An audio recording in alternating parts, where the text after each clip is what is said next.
You don't have to cancel your Vegas trip, just be cautious. As someone who was born and raised in Las Vegas, I made a video explaining the dangers of Vegas for people who might not be aware. But don't get me wrong, Vegas is actually safer than a lot of major cities. Because like I said in my last video, we don't really have a lot of gang presence. But that also makes our violence a little bit more unpredictable. Most of our violence stems from mental illness and drug users. Like, I've never been robbed, but I've been harassed and possibly almost kidnapped type thing. And especially as a woman, it can be scary, but you just need to stay in the right places. So my advice for anybody who is coming out here and they want to know, where do I stay? Number one, pay attention to the reviews. Definitely go through those reviews. Like I said in my last video, if you're staying on the strip, you're pretty much protected. But if you're even one street over from the strip, don't do it. The scariest parts of Vegas are right around the strip, okay? I don't know a lot about the touristy parts of Vegas, so I can't give exact recommendations. But I would say consider staying somewhere that's more near like the residential parts of Vegas. The west side of Vegas is always a good pick. And if you have a car while you're here, lock your doors and you're pretty much good. But if you are walking and taking the bus, then you really need to be careful about what parts you're traveling through. If someone sketchy is trying to make conversation with you, keep it short. You might think that it's safer to be polite and talk to them, but it's actually not. Smile at them and then turn away. The sketchiest people are the people who are wandering the streets at night. And I don't mean someone who's walking home from work. You can tell the difference. The most dangerous people I have encountered in Vegas were people who looked like they were just literally wandering at night.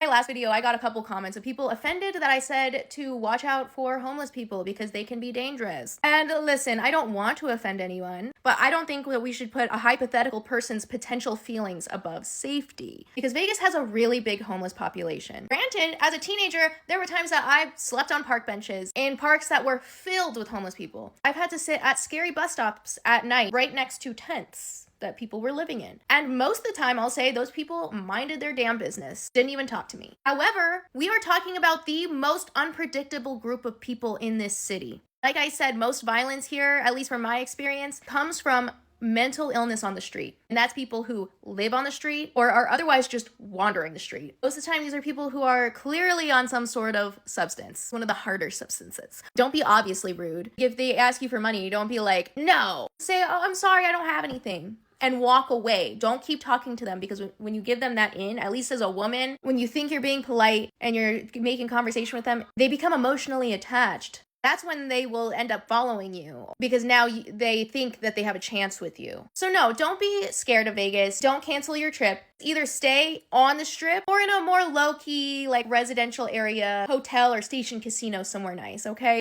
And hey, if you're trying to save money and still have a fun time, consider going downtown. That's where the locals go. Personally, I wouldn't stay in a hotel there, but if you're just trying to go to some little clubs, bars, whatever, try downtown. Try Fremont Street. Anyway, I don't usually talk about Vegas on here because I'm not trying to have people I know in real life find my account. However, since you guys seem to like this sort of thing, I was thinking about doing a video where I just talk about the strange things about growing up in Vegas, because I actually didn't even realize how unusual this place was until I started traveling to other places. And it is a strange place. So let me know if I should do that video next.